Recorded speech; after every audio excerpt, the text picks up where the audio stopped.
งหน่อยว่าการโตมากับคุณแม่ที่เป็นแซฟิกดียังไงในมุมสัญญาก็มันก็เหมือนครอบครัวปกติทั่วไปนะคะซาก็รู้สึกว่าเขาก็คือครอบครัวที่เหมือนแบบพ่อแม่พอเขาทำหน้าที่โดยที่ไม่ได้ทำให้ซารู้สึกขาดเลยแม่คือแบบทำทุกอย่างให้ซาแล้วก็นาที่เป็นแฟนแม่ก็คือเป็นคนเลี้ยงซาหนูก็เลยรู้สึกว่าอ๋อโอเคมันก็เหมือนกันหมดเลยคนนี้ก็ผู้หญิงก็รักกันก็ปกตินะมันไม่ได้จำกัดเพศคือผู้หญิงผมยาวมาจีบแล้วแบบเฮ้ยอะไรวะไหนลองสิเป็นยังไงอ้าวบางทีก็ชอบนี่นาคือมันไม่อยู่ที่แบบเพศอะไรเลยมันอยู่ที่คนนั้นมันใช่หรือเปล่านะเวลานั้นเรารู้สึกว่าเราเปิดใจลองคุยเพราะเราไม่ได้คิดว่าอันนี้คือเรื่องผิดแปลกเป็นความโชคดีที่ลูกหมีซ่าคิดว่าตัวเองดีพอสำหรับตัวเราเองแล้วว่าพี่เขาจะฟีลปั้มเพราะไม่ต้องไปแบบปรับอะไรเยอะเลยเราถามตัวเองว่าเราทำตรงนี้แล้วเรามีความสุขหรือเปล่าถ้ามีความสุขมากกว่าความทุกข์ใจอะไรเงี้ยซ่าจะมองข้ามไปทุกเรื่องสิ่งที่เราเลือกมันมีคุณค่าเสมอแหละเราเลือกด้วยตัวเราเองอยู่ด้วยแล้วไม่ต้องพูดอะไรก็ไม่อึดอัดอันนี้คือความสบายใจที่หนึ่งที่หายากมากๆนะคะในการทำงานแล้วก็การโตขึ้นถ้าเราเจอตรงนี้ได้มันคือโหโล่งแหละที่เหลือค่อยไปว่ากันงานหนักค่อยไปว่ากันแต่ตรงนี้มีคือสบายค่ะจริงคุณแฟนบ้านนอกซีรีส์เรื่องนี้เหมือนแบบได้ฉายภาพชีวิตในต่างจังหวัดผ่าน GL แบบเรื่องแรกๆเลยรู้สึกยังไงบ้างมันยังไม่มีเกิร์ลเลิฟคู่ไหนหรือว่าวงการเกิร์ลเลิฟทำแนวนี้เท่าไหร่แล้วก็อยากแบบเผยแพร่ความเป็นต่างจังหวัดไปด้วยเพราะว่าส่วนใหญ่คนที่เสพเกิร์ลเลิฟก็เป็นอินเตอร์แฟนเยอะเขาจะได้เห็นอีกมุมหนึ่งของคนไทยค่ะดีใจค่ะเราเองก็เป็นเด็กกรุงเทพที่บางทีเราก็ไม่รู้หรอกว่าจริงๆเกษตรกรเขาทำงานกันยังไงอะผักหญ้าข้าวควายที่แบบบางทีเราหมดแต่ได้ยินตั้งแต่เด็กว่าทำงานหนักแต่ไม่รู้ว่าการที่เราต้องดึงควายแล้วควายทำงานทั้งไร่เนี่ยมันเหนื่อยแค่ไหนพอเห็นภาพจริงแล้วมันเราเห็นคุณค่าของเขาจริงค่ะ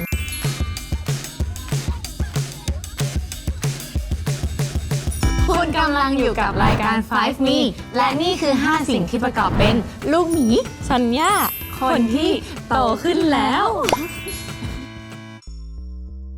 อยากดื่มอะไรสนุกๆมีอะไรให้เคี้ยวต้องนี่เลยใหม่ป๊อปปลูกกลิ่นส้มและป๊อปปลูกกลิ่นองุ่นเคี้ยวโฮดื่มปุ๊บเคี้ยวป๊อปสนุกปั๊บนี่แหละความอร่อยที่ถูกต้องดื่มสนุกหวานหอมสดชื่นเพราะมีมูป๊อปกัดแล้วแตกฟินทุกคำแถมได้ประโยชน์เพราะมีวิตามินซีสูงถึง 1,000 มิลลิกรัมมีส่วนช่วยในการทำหน้าที่ตามปกติของระบบภูมิคุ้มกันด้วยนะหาซื้อได้แล้ววันนี้ที่ CJ Mall และ Jiffy ทุกสาขาทั่วประเทศราคาขวดละ15 บาทเท่านั้นโตขึ้นแล้วยังไงอะบอกว่าโตแล้วโตขึ้นแล้วอะโตแล้วเพราะว่าปีนี้27 ปีแล้วแค่นั้นเลยอีก3 ปีรู้สึกว่า30แล้วรู้สึกว่าโตขึ้นในด้านการทำงานละกันค่ะเพราะว่าเป็น 2-3 ปีที่อยู่กับซอนย่ามาแล้วก็อยู่ในวงการบันเทิงที่ทำงานเยอะมากใช่ทำงานเยอะแปลว่าถ้าเทียบกับเรื่องแรกๆที่เราเล่นคู่กันอะตอนเนี้ยก็รู้สึกว่ามันโตขึ้นเยอะเลยปะรู้สึกนะคะเรื่องแรกยังเป็นน้องแดงอยู่เลยหมายถึงว่าตอนนั้นความรู้สึกเรายังเป็นแบบเด็กน้องแดงสดใสเยอะมากๆแต่จริงๆทุกวันนี้ก็ยังมีอยู่แต่ว่าแค่เป็นสดใสที่โตขึ้นมากกว่าใช่ค่ะเหมือนมีเรื่องให้คิดเยอะขึ้นอะไรลุคเราก็ดูโตขึ้นด้วยนะถ้าเทียบกับแรกๆไม่ถึงหน้าไม่ใช่ดูมีความแบบไม่ใช่ภูมิฐานขึ้นหรือไงหรือเปล่าคิดว่าตัวเองแบบมีเรื่องอะไรที่รู้สึกว่าเด้งขึ้นมาเลยว่าฉันโตเรื่องนี้มากสุดเลยทราบว่านิ่งขึ้นนะเมื่อก่อนคืออันนี้นิ่งแล้วนะนิ่งแล้วเมื่อก่อนจนย่ายิ่งกว่านี้นิ่งแล้วเมื่อก่อนคือแบบอะไรอย่างเงี้ยค่ะใช่รู้สึกว่าปีเนี้ยนิ่งขึ้นเยอะหมายถึงว่าเวลารู้สึกอะไรก็แบบสมมติเครียดเราก็จะเงียบขึ้นละไม่ค่อยแบบว่าแสดงออกมาเท่าไหร่อะไรอย่างเงี้ยใช่ลูกหมีล่ะก็ความคิดมั้งคะรู้สึกว่าคือความคิดมาก่อนก็รู้สึกว่าก็โตประมาณนึงแต่ว่าพออยู่ไปเรื่อยๆพอเจออะไรหลายๆอย่างก็รู้สึกว่าความคิดมันเปลี่ยนทุกวันเลยบางทีแบบเจอเรื่องนี้ก็เปลี่ยนความคิดแล้วว่าแบบmindset เราเปลี่ยนไปเรื่อยๆเลยนะอย่างเงี้ยถามได้ไหมว่ามี mindset อะไรที่รู้สึกว่าเปลี่ยนแล้วเป็นในทางที่ดีขึ้นทั้งคู่เลยเรื่องการทำงานแล้วก็การแบบดีลกับปัญหาละกันค่ะอย่างหมีไม่รู้ว่าซอนเป็นไงแต่ถ้าเป็นหมีจะแบบช่างมันตลอดได้เลยแต่พอโตขึ้นบางเรื่องมันแบบช่างมันเลยนะตอนนั้นไม่ได้อย่างเงี้ยก็รู้สึกว่าถ้าช่างมันนะตอนนั้นไม่ได้ก็ไม่เป็นไรก็บอกกับตัวเองว่าไม่เป็นไรก่อนแล้วก็เดี๋ยวค่อยมาช่างมันวันอื่นเงี้ยค่อยๆให้เวลากับตัวเองเยอะๆค่ะอย่าเพิ่งแบบไปเพรสเชอร์ตัวเองขนาดนั้นเลยเหมือนดีลกับความรู้สึกตัวเอง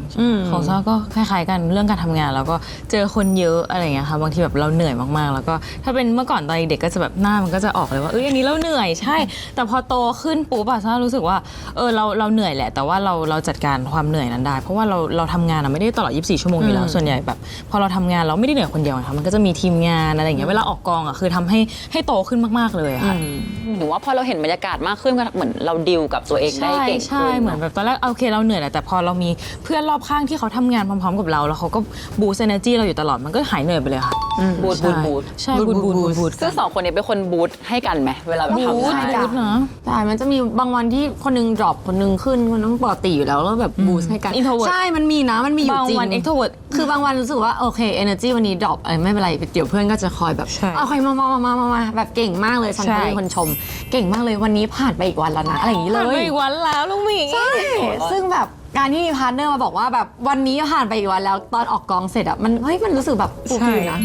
เหมือนแบบเดียวมันแบบเดียวเอง ดีนะเพราะว่าเหมือนการได้ทำงานกับคนที่เหมือนสนิทใจด้วยมันดูแบบเบาใจลงปะ ใช่แบบมันไม่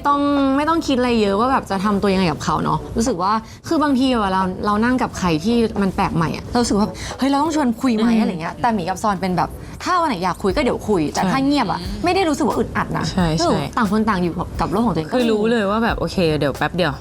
อันนี้คือการเซฟ energy ไว้ แล้วก็แค่แบบมีมุมของเราแค่นั้นเอง มันไม่รู้สึกอึดอัดที่ต้องอยู่เงียบๆด้วยกันอะไรเงี้ย เฮ้ยน่ารักนะการที่แบบเราสามารถอยู่กับคนที่สบายใจโดยที่ไม่ต้องพูดกันแต่ว่า ใช่ เข้าใจกันอะไรเงี้ย ใช่มีรู้สึกว่าบางทีอ่ะการที่เราพูดเยอะๆมันคือเราอึดอัดบางทีเพราะว่าเราพยายามแบบจะเอ็กเพรสว่า จริง พยายามหาเพราะเรากำลังคิดว่าบรรยากาศตอนเนี้ยมันน่าอึดอัดอยู่นะหาอะไร มันตึง คุยว่ะ มันก็เลยแบบ ใช่แต่การที่เราแบบอยู่เงียบๆได้โดยที่เราไม่อึดอัดเนี่ยคือดีนะหมีว่า จริง แปลว่าทั้งคู่คือสนิทกันเลย สนิทเลยหุ้ยเลยคำว่าสนิทไปแล้วนะคือไม่รู้จะใช้คำว่าอะไรดีอะ มันเข้าใจอะ มาพูดถึงซีรีส์เรื่องใหม่ดีกว่า คุณแฟนบ้านนอก คิดเห็นยังไงที่คนเขาบอกว่าเราเหมือนหลุดออกมาจากนิยายเขาเลยอะฟีดแบ็กมันดีเหมือนกันนะ โอ้ยดีใจนะคะดีใจ หรือว่าเราอะคือหนูสิกับเฮียก้าวหรือเปล่าเขาไม่รู้นะ ใช่แล้วเขียนเพิ่งเอาจากคาแรคเต ห อ รือ ร์ ว่าเราคือเล็บของเขาใช่ไหม เราคือเล็บเขาหรือเปล่าไม่ใช่ โอ้ยแต่ดีนะแค่รู้สึกว่ามันมีคนแบบนี้คล้ายๆเราอยู่ในโลก แปลว่ามีความเหมือน มีความเหมือน อุ๊ยพูดพร้อมกันเลย มีความเหมือน ยังไงเหมือนนะคือ อ๋อ รู้สึกว่า ของเธอก่อน ตอนเล่นมันไม่ฝืนเลยว่ะพี่มันแบบ คือมันสนุกอะพี่มันแบบเหมือนพอเอาวันแรกเรารู้สึกว่าสนุกแล้วเดี๋ยววันที่สองจะต้องมีอะไรใหม่ ๆ ขึ้นมาให้เราแบบทำอะไรอีกอะไรเงี้ยมันคลาย หรือว่าโชคดีคือตัวละครเหมือนเอามุมหนึ่งของเราที่เรามีอยู่ ใช่ แล้วอะไปแสดงออกแบบชัดเจนเหมือนแบบหนูสี่เขาจะมีความแบบของเขาชัดมากๆ ส่วนหมีก็จะมีความแบบ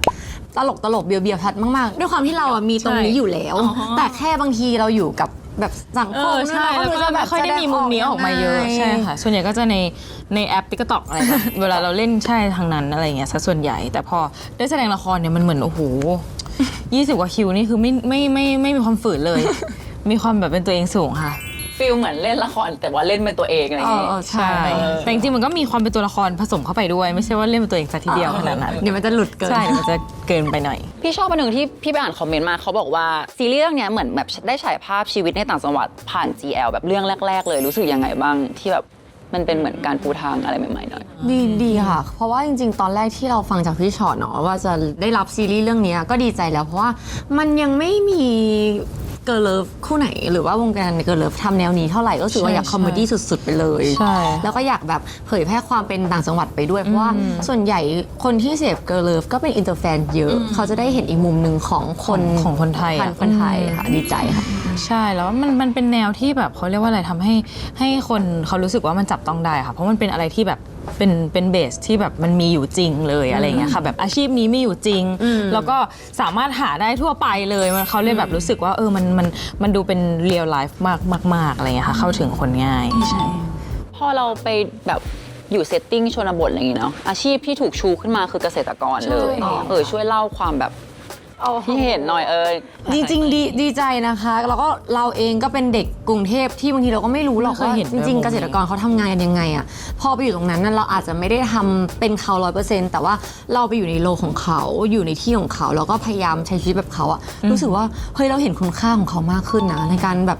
ผักหญ้าข้าวอะไรอย่างเงี้ยง่ายๆเลยอะควายที่แบบบางทีเราหมดแต่ได้ยินตั้งแต่เด็กว่าทำงานหนักแต่ไม่รู้ว่าการที่เราต้องดึงควายแล้วควายทำงานทั้งไร่เนี่ยมันเหนื่อยแค่ไหน มันเหนื่อย พอเห็นภาพจริงแล้วมันเราเห็นคุณค่าของเขาจริงๆค่ะ เรื่องแบบการออกไปใช้ชีวิตแบบ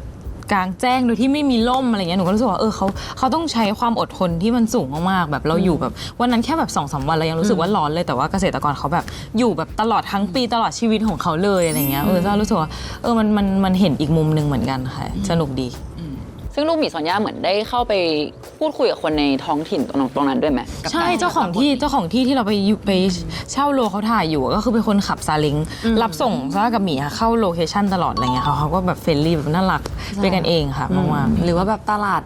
ที่เราไปถ่ายก็แบบพ่อค้าแม่ค้าอะไรก็เป็นคนท้องที่นั่นเลย ใช่เป็นคนสุพรรณ เราก็เห็นวิถีเขาเลยจริงๆว่าอ๋อเขาทำมาค้าขายกันยังไงอยู่มากี่ปีแล้วอะไรอย่างเงี้ยค่ะรู้หมดเลยเลิศ แล้วเขามีการแบบสอนวิถีชีวิตเราไหมในการที่เราต้องรับบทนี้อะไรเงี้ย คือไม่เชิงว่าสอนดีกว่าเพราะว่าสอนมันก็จะมาจากผู้กำกับเนาะที่เขาพยายามบีฟแต่ว่าเขาก็จะแบบสมมติถ้าแบบพวกหนูร้อนกันอ่ะลุงเจ้าของบ้านก็จะบอกทนหน่อยนะลูกอย่างเงี้ยแบบอย่างเงี้ยแบบมันแบบบ้านไม้มันก็แบบเนี้ยคือเวลาเย็นมันจะเย็นเลยแต่เวลาร้อนมันจะร้อนเลยเนี่ยเขาก็จะมาบอกเราว่าเขาอยู่แบบประมาณไหนยังไงค่ะให้กำลังใจอ่ะพอเหมือนเล่นละครที่เหมือนฉายภาพชนบทมากๆเงี้ยคิดว่าจริงๆแล้วอาชีพเนี้ยอาชีพเกษตรกรควรถูกมองเห็นมากขึ้นยังไงในฐานะที่เราแบบ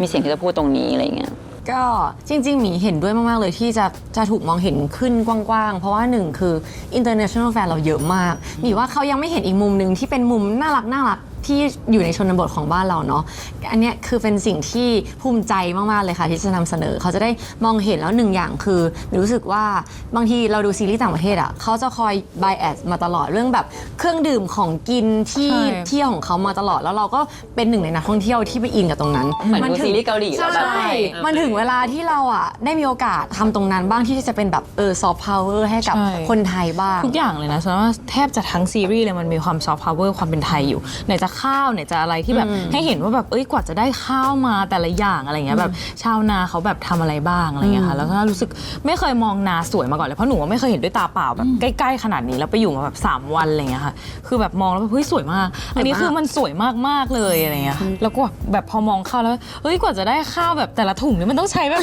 มันต้องใช้กี่แปลงวะตรงเนี้ยแล้วแบบมันอยู่ไกลโพ้นแบบสุดลูกหูลูกตาเลยอะกว่าเขาจะไถจนหมดอะไรเงี้ยค่ะคิดว่าเรื่องนี้ก็น่าจะทำให้คนเห็นมากขึ้นแหละอย่างน้อยหนูว่ามีแฟนคลับกลุ่มนึงของหนูที่ต้องไปตามเก็บตามโลเคชั่นแน่เลยแล้วมีก็ดีใจมาตอนที่ถ่ายอ่ะตามตลาดนะตามตลาดนัด100 ปีที่สุพรรณอ่ะมีคิดไว้เลยว่าจริงๆอันนี้เป็นที่ที่แฟนคลับมาเดินได้สบายมากแล้วเขาก็จะเห็นแบบของกินอะไรที่บางทีเขาไม่เห็นในกรุงเทพแน่นอนแล้วหมีเชื่อว่าจะมีแฟนคลับไปตามเก็บแน่นอนค่ะของเล่นเล็กๆน้อยๆบางทีวันนั้นร้านที่เราไปถ่ายก็จะมีแบบเขาเรียกว่าอะไรเมนูอาหารแบบสมัยก่อนที่แบบยังติดไว้อยู่อะไรเงี้ย2 บาท50 ตังค์อะไรเงี้ยยังมีอยู่เลยแล้วร้านแบบคือเหมือนเดิมทุกอย่างอะไรเงี้ยค่ะดีนะดีค่ะแปลว่าที่ผ่านมามองว่าเหมือนพล็อตเรื่องส่วนใหญ่ของแบบ GL อ่ะก็มักจะอยู่เซตติ้งกรุงเทพมองแบบนั้นใช่เพราะส่วนใหญ่ของพวกหนู2 คนเรื่อง2 เรื่องแรกก็อยู่กรุงเทพเป็นหลักอยู่แบบแอร์เลยล่ะแอร์เลยล่ะร้อนมากสุดคือลานจอดรถแค่นี้แต่อันนี้คือแบบลุยสุดๆเลยค่ะ24 คิวนี่อยู่นาแบบอยู่ไร่อยู่นาอยู่บ้านแบบที่ไม่ค่อยมีแอร์นี่ประมาณ20ได้บ้านแบบที่มีแอร์ก็ประมาณ 3-4 คิวค่ะใช่แต่ว่าถามว่าเจริญขึ้นไหมเจริญขึ้นมากเพราะว่าหลังๆหมีว่าคนเด็กรุ่นใหม่คนกรุงเทพเริ่มเอาผลิตภัณฑ์แล้วก็ของวัตถุดิบจากต่างจังหวัดมาชูที่กรุงเทพมากขึ้นแล้วคนก็มีความอินไงพออินปุ๊บเราก็ไปที่โลเคชั่นที่ออริจินอลเขาเลยว่ามันเกิดจากอะไรมันทำที่ไหนทำให้คนต่างจังหวัดมีรายได้แล้วซึ่งในซีรีส์ก็มีการเล่าถึงเหตุการณ์อะไรแบบนี้เหมือนกันที่เหมือนแบบต่อยอดความเป็นแบบความเป็นไทยแล้วก็เกษตรกรแล้วก็ชาวบ้านที่เขาแบบมีสินค้าเป็นของตัวเองเพื่อแบบทำยังไงให้มาขายในกรุงเทพใช่ค่ะใช่ซึ่งอันนี้คือจังหวัดอะไรนะคะสุพรรณบุรีค่ะซึ่งเมื่อก่อนมันเป็นเมืองที่เจริญมากๆเลยนะจริงๆทุกวันนี้ก็ยังคีปความเจริญตรงนั้นได้จริงๆถ้าเราได้ลองไปเพราะเราเคยไปตอนเด็กอะเจริญแต่ว่ามีความสงบอะว่าไม่วุ่นวายแล้วก็หาของกินได้อร่อยเยอะมากเลยค่ะแปลว่าก็อยากให้จังหวัดนี้ถูกชูมากขึ้นนั่นแหละผ่านซีรีส์เรื่องนี้ด้วยเนาะโอเคทีนี้รายการเราคือ 5 มีจะชวนลูกหมีสอนยามาแชร์5 สิ่งที่ประกอบเป็นเราอย่างแรกคืออะไรจะน่าเป็นกระต่ายละกันเพราะชอบรู้สึกว่าใช่คือหนูมีฟันกระต่ายแล้วแฟนค่ะชอบเรียกว่าเหมือนกระต่ายอะไรเงี้ยค่ะก็เลยแบบเป็นสิ่งตุ๊กตากระต่ายเยอะมากที่บ้านหรอใช่เยอะมากค่ะกระต่ายดูเป็นสาระที่สุดก็จริงนะอันนี้เห็นด้วยจริงไหมจริงเพราะว่า represent ความเป็นเขาอยู่แล้วใช่ค่ะนี่เป็นกระต่ายนี่เป็นหมีกระต่ายใช่อย่างซอนย่าคิดว่าความเป็นกระต่ายคาแรคเตอร์อะไรที่ดูเหมือนเรา ถ้าดู นอกจากฟันแล้วเลย ไม่กระต่ายมันก็จะมีความลุกติ๊กติ๊กติ๊กติ๊กบางทีก็อยู่นิ่งๆอะไรอย่างเงี้ย นิ่งก็นิ่งเลย ใช่แล้วก็กระต่ายขี้กลัวถ้าขี้กลัวนะเว้ยจริงๆแล้วลึกๆแล้วอะรู้สึกว่าตัวเองอะขี้กลัวมากๆเวลาเจออะไรที่มันแบบใหม่ๆอะไรเงี้ยค่ะจะแบบเป็นคนขี้กลัวอะไรเงี้ยแต่เดี๋ยวนี้ดีขึ้นละเมื่อก่อนอะรู้สึกว่าตัวเองเหมือนกระต่ายจริงแบบคือชอบดูกระต่ายอยู่แล้วชอบกระต่ายอยู่แล้วค่ะตอนนี้หายกลัวละโตขึ้นแล้ว ขี้กลัวเรื่องอะไรบ้างที่มักจะกลัว เมื่อก่อนนะคือสมมติไป อะไรใหม่ๆเนอะ ใช่สมมติไปไหนกับหมีฝากสั่งนี่ อยู่ตรงนี้แท้ๆนี่จะถ้าเป็นเหมือนกันแต่เดี๋ยวนี้สั่งเองได้แล้วเริ่มส ไม่ กิ แต่เรามีเพื่อนคาแรคเตอร์แบบนี้เหมือนกันที่แบบมึง สั่งหน่อยสั่งหน่อยอันนี้เอาอันนี้ ซึ่งพอเหมือนพอเราไปถามเขาก็จะบอกว่าเหมือนเขาแค่เหมือนกลัวผิดหรืออะไรเงี้ย อ๋อแต่หนูไม่กลัว แต่มันคือความ หนู กลัว คุยกับคนอื่นใช่เขิน เขิน แล้วก็ทำอะไรคนเดียวกลัว อ่า กินอะไรคนเดียวกลัวไม่เคยหนูยังไม่เคยกินข้าวคนเดียวนะที่บ้านกินคนเดียวมากสุด คือข้างนอกยังไม่เคยซื้ออะไรคนเดียวชอบกลัวชอบแบบว่ากลัว ใช่แค่สั่งอาหารคนเดียวยังไม่ จริงต้องมีเพื่อนสั่งด้วยค่ะ นึกฟีลว่าถ้าเป็นมัธยมก็คือไปห้องน้ำด้วยกันไหม ใช่ตอนนี้ก็ยังเป็นอยู่มีไปห้องน้ำไหม บางทีเราไม่ปวดหรอกเอาไปก็ได้วะอะไรอ่ะ ใช่นอกจากจะไม่ไหวจริงๆไปคนเดียวได้ค่ะแป๊บเดียว พอโตขึ้นอะทำให้เราบาลานซ์ตรงนี้ให้มันดีขึ้นยังไงบ้าง ก็ถ้ารู้สึกว่าจริงๆแล้วทำอะไรคนเดียวมันก็ไม่ได้แย่ค่ะมันก็เหมือนแบบเราได้เปิดประสบการณ์ใหม่ๆบางทีล่าสุดเนี่ยก็ไปช้อปปิ้งเองคนเดียว ซื้อของใช้ในบ้านคนเดียวก็รู้สึกว่าสนุกดีเหมือนกันเหมือนเราคิดเองคนเดียวอะว่าแบบเดี๋ยวอันนี้นะมีอันนี้นะทำนี้นะอะไรอย่างเงี้ยซื้อลองเสื้อผ้าเองคนเดีย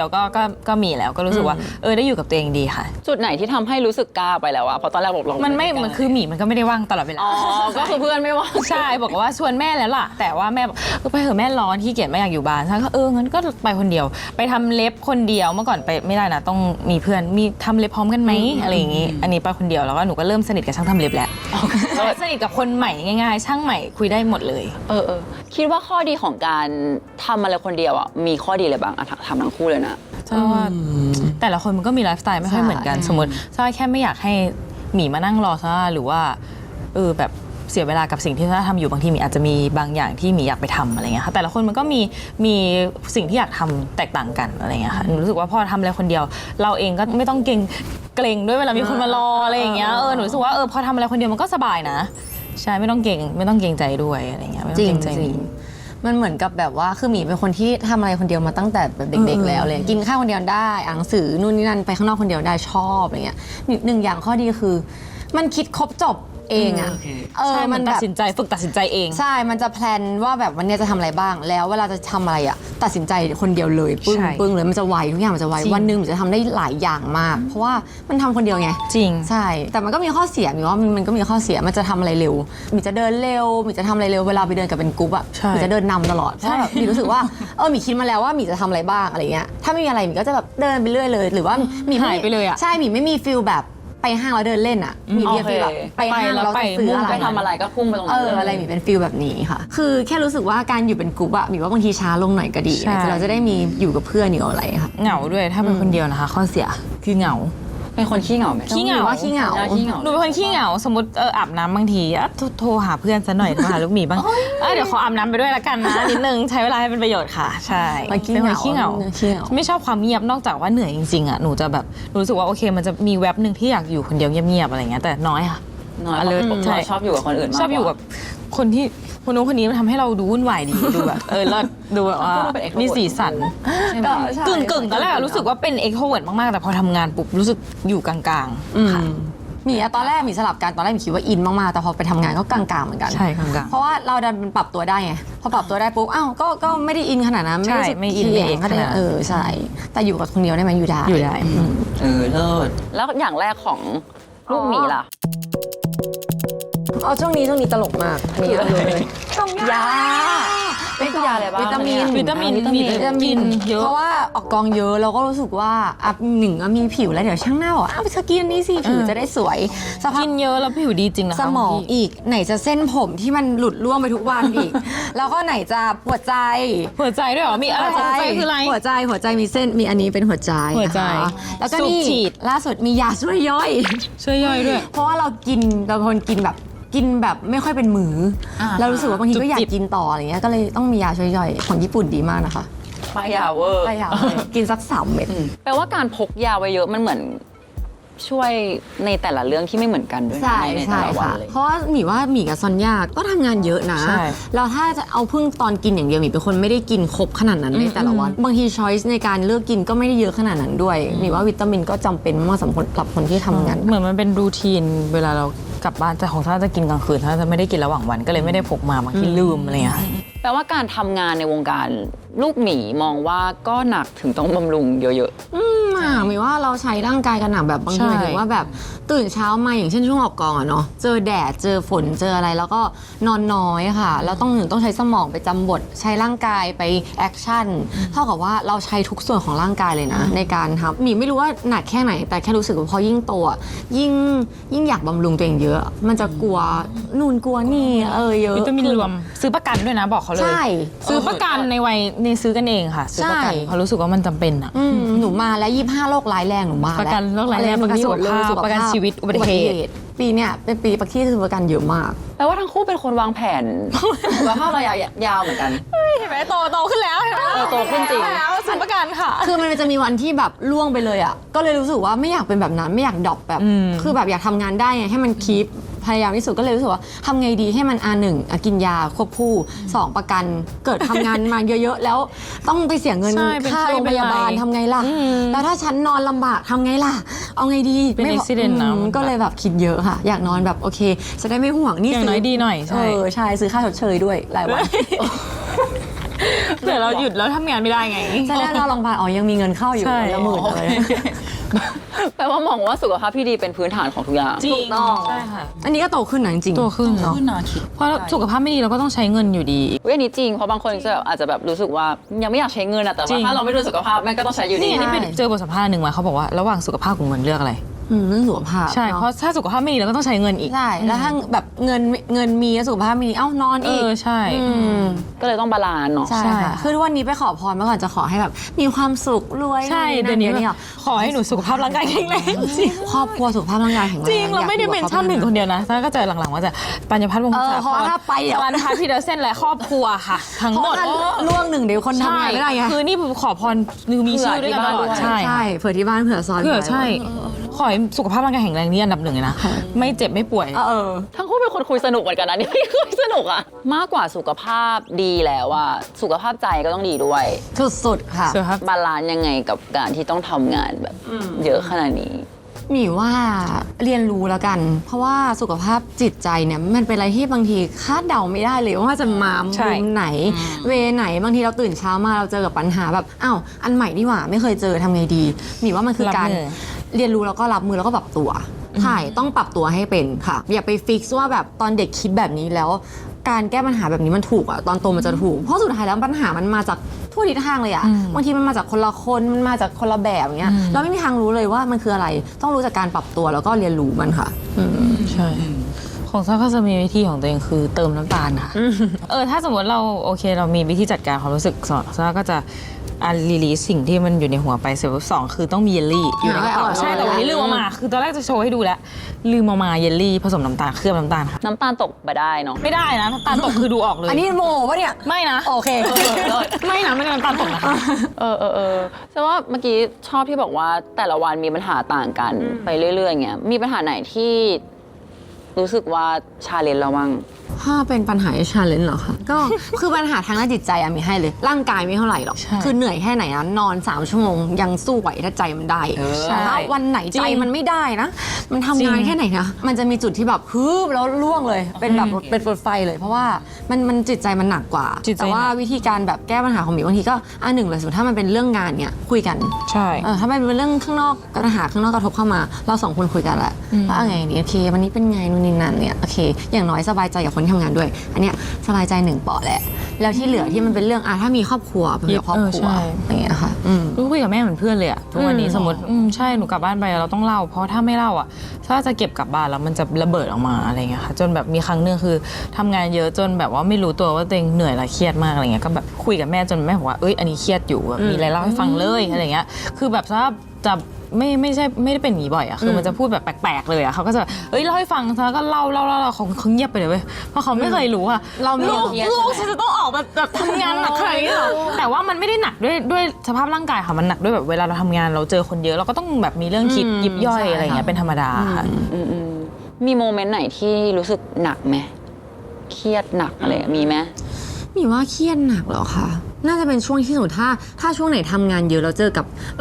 เรื่องจุกจิกเยอะมันคือเวลาทำงานในวงการมันไม่มีอะไรแบบ100%ทุกอย่าง ใช่ เนาะมันแบบบางทีเราไม่ถูกใจใครไปซะทุกเรื่องอยู่แล้วมีเข้าใจซึ่งเป็นเรื่องที่เข้าใจตั้งแต่แรกอยู่แล้ว แต่มันจะมีวันที่ร่างกายเราอ่ะมันแบบมันก็ไม่ได้เต็มร้อยแล้วพอมาเจอเรื่องแบบเนี้ยเรายิ่งสุดเข้าไปใหญ่อันนั้นคือสำหรับหมีถือว่าหนักเพราะว่าบางทีอ่ะถ้าเรื่องเนี้ยดันเข้ามาในวันที่เราพร้อมอะ ใช่ เราไม่มีอะไรเลยนะมีลองคิดดูดี แต่ว่าถ้ามันเข้ามาในวันที่เราเหนื่อยอยู่แล้ว ใช่ คือร่างกายก็ทำงานหนัก ยิบ หมีว่า ยิบ เชื่อ ย่อยๆ เราล่วง ใช่ เลยใช่แต่พอมาคิดดูอะพอผ่านเวลาไปหมีก็พูดกับซอนเหมือนกันว่าเฮ้ยถ้าเราลองเจอเรื่องเนี้ยในวันที่เราแบบตื่นมาชงชาเขียวอารมณ์ดีค่ะ นี่ก็จะช่าง จะแบบ เถอะ ช่างมันได้ อาจจะเป็นเขาเรียกว่าอะไรเป็นความโชคดีที่ลูกหมีซะคิดว่าตัวเองดีพอสำหรับตัวเราเองแล้วว่าพี่เขาใจะฟีลปั้มเพราะไม่ต้องไปแบบปรับอะไรเยอะเลยอะถ้าว่า แบบไม่โทษตัวเอง ไม่โทษตัวเองใช่ มากเลยอ่ะการที่มองว่าตัวเองมีคุณค่าอยู่แล้วอะไรเงี้ยคิดว่าสำคัญยังไงกับคนยุคนี้เนาะเพราะว่าเราจะเจอเรื่องเยอะแยะไปหมดเลยถ้ามันขาดตรงนี้ไปนะ เชื่อนะคะ เพราะว่ายุคนี้คือสื่อโซเชียลคือเยอะมาก แล้วหมีเชื่อว่าต่อให้ใครที่ไม่ได้เป็นศิลปินนักแสดง ไม่ได้มีชื่อเสียงหรือมีเฟมอยู่ในวงการนะ เอาแค่น้องๆ มีคนฟอล300 คนมีเพื่อนอีก300 คน แค่ถ่ายฟีดอะบางทีสิ่งที่สิ่งที่อยากมีอยากได้อะ จริง มันเยอะ เพราะทุกคนอะจะโชว์แต่ด้านที่แฮปปี้มีความสุขเป็นวอล์กอะไรมีความสุข แต่ถ้าน้องๆที่เขายังมีวุฒิภาวะได้ไม่พอ แล้วเขาไปเสพตรงนั้นอะหมีว่ามันง่ายมากเลยนะที่จะแบบจะจิตตกอะที่จะรู้สึกว่าเฮ้ยตัวเองมันดีไม่พอ ใช่ ใช่มันยังทำไมวะมันต้องดีกว่านั้นอีกต้องเป็นอย่างนั้นซึ่งจริงๆอะอยู่กับตัวเองแล้วรู้ตัวเองว่าคุณค่าตัวเองมีดียังไงก่อนอะแล้วเรารู้สึกเลยว่าไอ้สิ่งภายนอกอะมันเป็นออปชั่นเสริมแหละ มันมีก็ดี ใช่ แต่ไม่มีก็ได้อะไรอย่างเงี้ยค่ะอืม มีในวันที่เราพร้อมด้วยอะไรอย่างเงี้ยค่ะแบบไม่ต้องเหนื่อยเนาะ ซอนย่าทำยังไงให้รู้สึกว่าเราเนี่ยมีความเข้มแข็งเรื่องการมองเห็นคุณค่าตัวเองอะไรอย่างเงี้ย ทราบมีความต้องการของตัวเองชัดเจนค่ะหมายถึงว่าเรามาทำงานตรงนี้ เพราะ เพื่ออะไร อะไร เพราะอะไรแล้วก็ถ้าเมื่อก่อนอะมีความเหนื่อยแล้วก็ท้อบ้างอะไรเงี้ยค่ะแต่พอหลังๆมาซารู้สึกว่าเราถามตัวเองว่าเราทำตรงนี้แล้วเรามีความสุขหรือเปล่า แต่ถ้ามีความสุขมากกว่าความทุกข์ใจอะไรเงี้ยซาจะมองข้ามไปทุกเรื่องอะไรเงี้ยค่ะก็เลยรู้สึกว่าสิ่งที่เราเลือกมันมีคุณค่าเสมอแหละเราเลือกด้วยตัวเราเอง ดีอ่ะมาตบมือหน่อยเก่งดูแล้วโตขึ้นแล้วจริงทีนี้สองคนเนี้ยก่อนที่จะมาเล่นคู่กันอ่ะเส้นทางคือต่างกันเลยใช่ไหมอย่างลูกหมีคือเป็นเชฟส่วนซอนย่าก็คือแคสมาตลอด ช่วยเล่าเส้นทางของแต่ละคนให้ฟังหน่อยจ้า งั้นสัญญาก่อนเลยค่ะ ถ้าแคสสนุกมากเลยล่ะ หลาย10 งานค่ะ ได้บ้างไม่ได้บ้างปะปนกันไป แล้วก็จริงๆ เคยเล่าตอนขับไฟเดย์ไปแล้วแต่มีอีกเรื่องนึงตลกมากคือซาร่าลืมเล่าที่เล่าให้รายการแม่ฟังแล้วบอกว่าเหลือเงินก็สุดท้ายแล้วรู้ว่าซาร่าไปทำอะไรไปเล่นแชร์ลูกโซ่ ส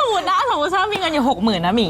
แล้วซาร่าไปเล่นแชร์ลูกโซ่ จำได้ ใช่ปะ เคยเล่าตอนไหน ใช่แล้วซาร่าบอกว่าซาร่ามีการภูมิใจนะไปเล่าให้แม่ฟังว่าแบบแม่ซาร่ามี ซาร่าไม่ ธุร รู้ กิจ จัก ซาร่าไม่รู้จักซาร่ามีธุรกิจใหม่คือเพื่อนแนะนำใหม่อีกทีหนึ่งถ้าซาร่าลงเงิน60,000นะเดือนหน้าซาร่าได้อีก60,000เป็น120,000โคตรเฟี้ยวอ่ะแม่อันนี้เล่าให้แม่ฟังแล้วแม่แบบนานหรือยังเนี่ย คือเขาไม่รู้ ใช่เขาไม่รู้แล้วคือเงินก็สุดท้ายแล้วนะพี่เชื่อปะหมดเลย ก็โดนพี่มิตรหลอกเอาไปรู้ ใช่มิตรจี้ เขาเข้าใจว่าคือการลงทุน ใช่ ใช่ปะ นี่เข้าใจว่ามันคือการลงทุนเพราะว่าตอนนั้นนะหนูจำได้ว่าหนูได้โฆษณาใหม่ๆแบบตัวใหญ่เลยนะประมาณ2 ตัวอะไรเงี้ยก็ได้เงินเหยียบแสนเหมือนกันนะ2 ตัวแล้วก็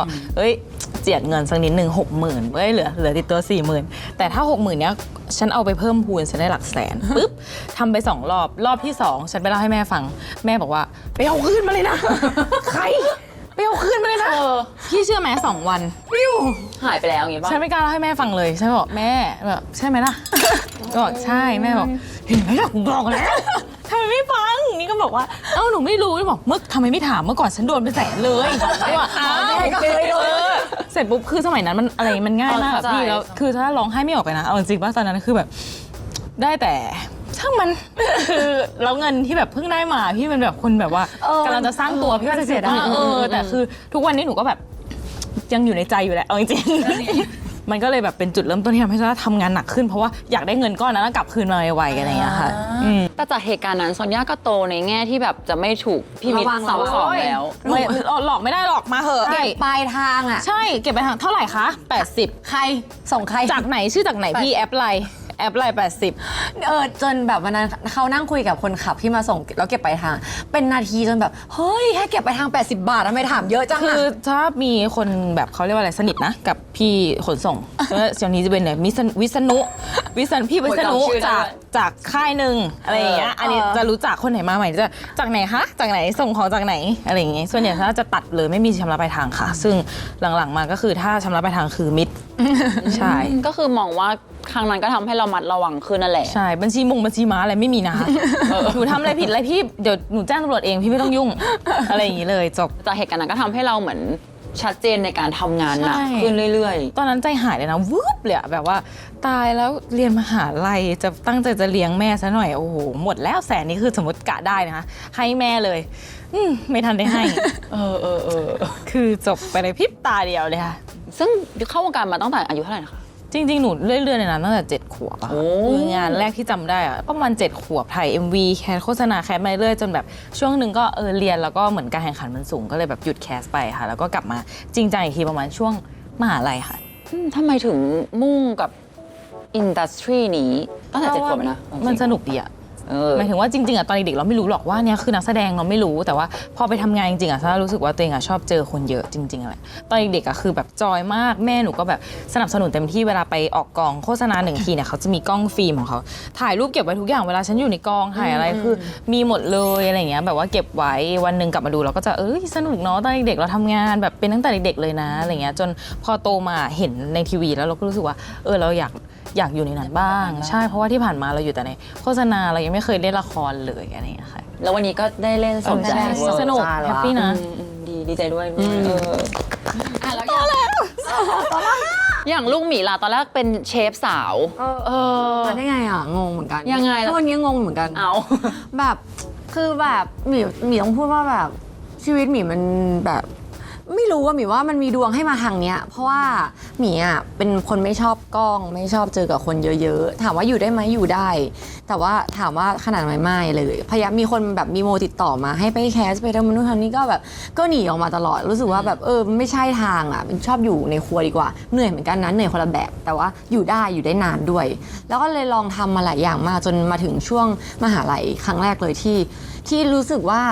เหมือนไปถามเพื่อนใครสักคนอ่ะแล้วเขาพูดว่าปี4แหละเขาพูดว่าเนี่ยเรามีเงินในบัญชีเท่านี้นะซึ่งเราอ่ะไม่มีเลย เราเป็นคนที่แบบขอเงินพ่อแม่ทุกเดือนแต่ไม่มีเงินเก็บไงเราไม่รู้จักบริหารเงินแล้วแบบเริ่มคิดแล้วว่าเอาปี4จะจบแล้วเพื่อนก็ไม่ค่อยมี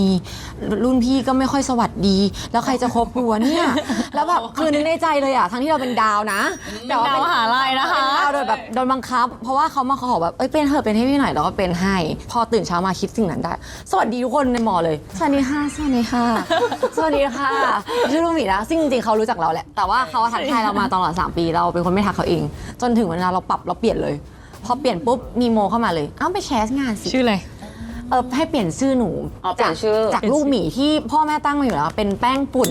แป้งฝุ่น เรามันเลยแบบเฮ้ย พี่ energy ชอบ ความเป็น มากนะ ตัวเองมันสูงไงมัน energy แป้งฝุ่น energy แป้งฝุ่นมันไม่ได้ลูกหมีมันตั้งแต่เกิดแล้วทำไมวะตั้ง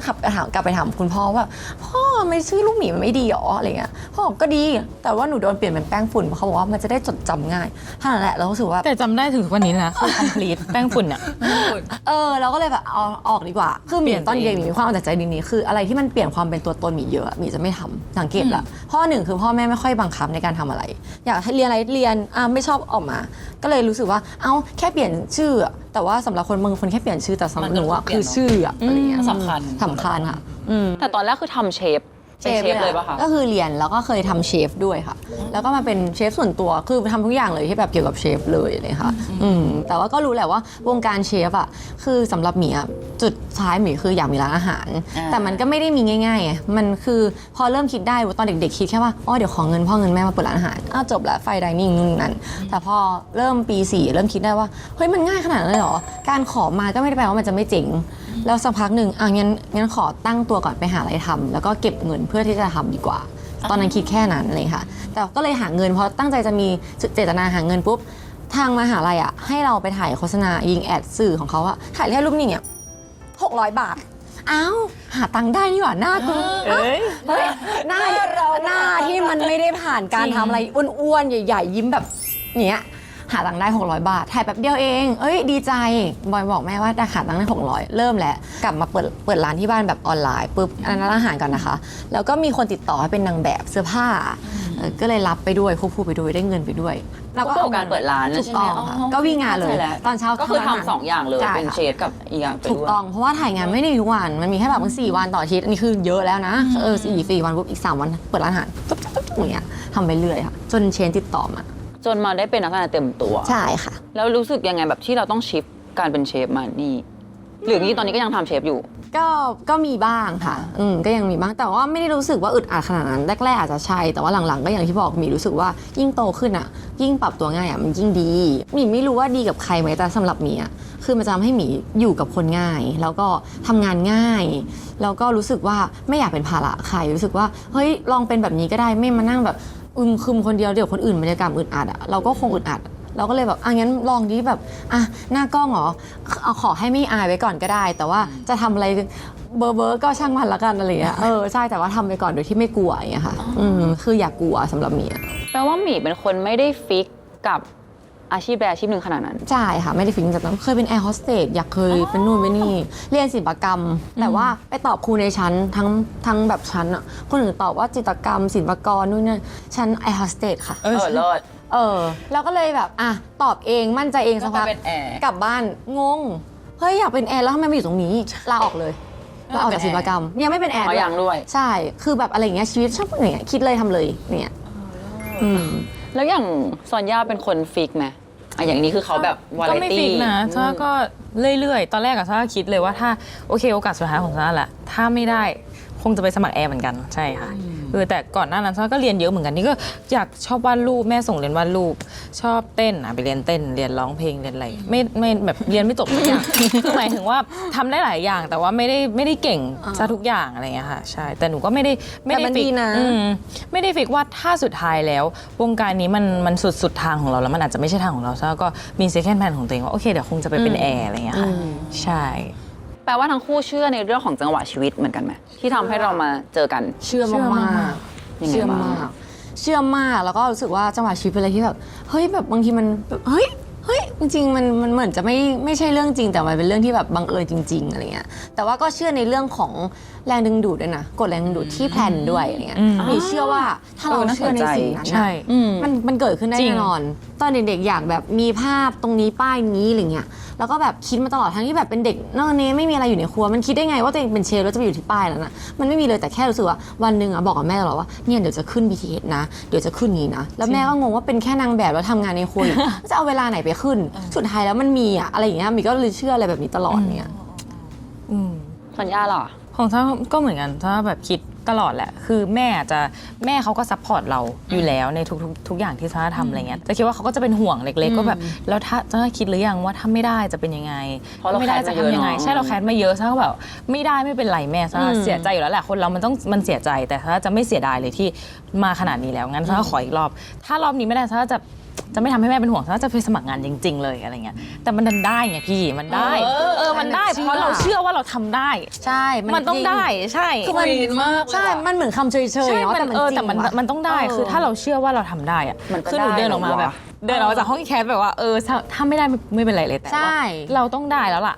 อะไรอย่างเงี้ย แล้วเราก็ได้ไง ใช่แล้วเราก็ได้อุ้ยสมัยนั้นการแข่งขันสูงด้วยมีคนสวยเยอะหนูไม่ได้คิดว่าตัวเองสวยด้วยนะคือไม่ได้คิดว่าตัวเองสวยแต่ก็ไม่ได้คิดว่าขี้ริ้วขี้เหร่เพราะว่าเราหาตังค์มาได้เยอะเหมือนกันหน้าตาเราก็ประมาณหนึ่งอะไร หมีท้อเลยอ่ะเวลาหมีเคยไปแคสเหมือนกัน จริงมัน โฆษณา มี แบบใหญ่ๆอ่ะน้ำซ่ากระป๋องหนึ่งอ่ะ พอเห็นคนแคสนะพี่หนูตีเลี้ยวกลับได้ไม่ทันเลย เข้าไปนั่งแล้วด้วยแล้วแม่นั่งฟัง จะโวเลยอ่ะกลับบ้าน ไหมสนะ หมีกลับบ้านเลยอ่ะหมีแบบไม่ได้อ่ะ จริงนี่ก็กลับเห็นคนสวยเยอะไม่ได้เลยกลับบ้านเลยนะหนูแบบแม่หนูคิวที่เท่าไหร่แม่ช่วยต่อคิวให้98บอกกลับเลยแม่กลับเลยแม่นั่งดูนะดูผู้หญิงโอ้โหลูกครึ่งเต็มไปหมดคนไทยต้องสวยคมนี่นะ แล้วกลับมาตอนนั้น กลับค่ะ กลับจริงด้วย ใช่กลับเลย คือถ้างานไหนคุยตรงกันละแม่จริงๆสนับสนุนไหมกลับไหมล่ะถ้าแม่ถามว่ากลับไหมเนี่ยแปลว่ารู้แล้วว่าลูกฉันอะ ลูกฉันแต่เชื่อนะว่าลูกฉันอาจจะได้แต่ว่าคนเยอะเธออยากลองไหมล่ะ แต่กลับไหมแล้วก็จริงหนูคิดเหมือนกันกลับเถอะ แปลว่าทั้งคู่มองว่าการแข่งกับตัวเองอะก็คือสำคัญเหมือนกันนะมากกว่าแข่งกับคนอื่น สุดๆเลย ตรงนี้มันสำคัญยังไงบ้าง เพราะว่าการแข่งกับตัวเองอ่ะมันคือได้ผลลัพธ์ไงมันคือแบบยูแข่งกับตัวเอง เพราะว่ายูจะได้ผลลัพธ์ที่ดีกว่าหรือพัฒนาขึ้น ก็เลยรู้สึกว่าแข่งกับตัวเองอ่ะไม่มีอะไรเสียเลย คือเหมือนถ้าวันเนี้ยอยากแข่งกับตัวเองเหรอคุยฉันอยากเก่งแบบนี้ขึ้นอ่ะมากสุดก็แข่งกับตัวเองแต่แข่งกับคนอื่นคือเราไม่รู้เลยว่าเขามีสกิลอะไรมาบ้างแต่อย่างน้อยอะแข่งกับตัวเองปุ๊บเราได้พัฒนาแน่นอน ไม่ด้านใดก็ด้านหนึ่งค่ะมีเชื่อต่อให้ผิดหวังวันนั้นน่ะก็รู้สึกว่าความผิดหวังนั้นน่ะคือการเอาเก็บมาคิดว่าอ๋อโอเคผิดหวังแล้วนะไม่เป็นไร ก็เป็นกำไรที่เราเต็มที่กับตรงนั้น ใช่ไม่ผิดไม่รู้เลยนะหมายถึงว่าถ้าเราไม่ผิดเราจะไม่รู้เลยอย่างน้อยมันก็เก่งขึ้นกว่าเมื่อวานอะอะไรอย่างเงี้ยคือเก่งขึ้นไปเรื่อยๆไม่ต้องเก่งที่สุดก็ได้ซะว่าลองทำหลายๆอย่างสนุกดี สนุก อย่างซอนยาก็คิดว่าก็แข่งกับตัวเองมาตลอด จริงเมื่อก่อนนะถ้าเป็นคนไม่มั่นใจในตัวเองเลยไม่สวยว่ะอะไรอย่างเงี้ย โอ้ยสวยจัดตา ไม่ดีว่ะอ้วนเดี๋ยวเลยนะหลังๆมาคือหนูแบบลุกไปอาบน้ำก่อน ลุกไปอาบน้ำแต่งตัวแต่งหน้าดูก่อนรู้สึกดีขึ้นพี่จริงๆบางทีมันต้องมีวันที่เรารู้สึกแย่นิดหน่อยแหละเวลาแบบหนูแบบมอมทำงานมาเหนื่อยหัวฟูหน้าไม่ได้แต่งอะไรเงี้ยเพราะส่องจบอาบน้ำซะหน่อยอาบน้ำแล้วสวยเลยอาบน้ำแล้วดีขึ้นเลยค่ะ ให้เวลาเราอาบน้ำก่อน ใช่ ได้ไหม ให้โอกาสเราอาบน้ำก่อนได้ไหม พูดได้ไหมว่าตอนนี้ก็เป็นวันของเราแล้ว ก็เป็น เรื่อยๆนะหนูว่าจริงๆมันมีวันของเราไปแล้วแหละ แล้วก็หนูก็อยากจะไปกันได้แบบ ได้อีก วันของเราที่พูดคือวันไหน คือวันของหมีกับซอนย่ามันเป็นอะไรที่ง่ายๆมากเลยค่ะหมีกับซอนย่าเป็นคนที่ไม่ได้แบบคือ dream big กับ dream big อยู่แล้ว แต่ว่าเรามีความสุขกับสเต็ปเล็กๆน้อยๆของชีวิตตลอดอย่างที่บอกว่าเมื่อกี้ออกกองปุ๊บ1วันแล้วจริงๆกองเนี่ยมี24คิว1วันปุ๊บดีใจแหล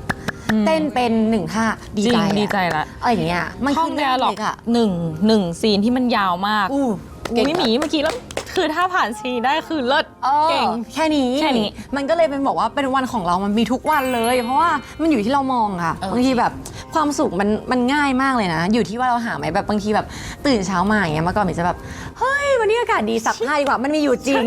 มันมีอยู่จริงเราเลี้ยงน้องใช่ตอนเล็กอะคืออยู่บ้านจะเป็นซึมเศร้าอยู่แล้วทำไงดีวันนั้นลุกขึ้นมาแล้วก็เฮ้ยวันนี้อากาศร้อนจริงๆร้อนแล้วต้องเหนื่อยใช่ป่ะร้อนแล้วรู้สึกหงุดหงิดทำไงดีแก้อากาศร้อนแก้ไม่ได้ยันแก้ที่เราไม่หงุดหงิดซักผ้าดีกว่าผ้าจะได้แห้งเร็ว ผ้าแห้งกินแดดมันหอม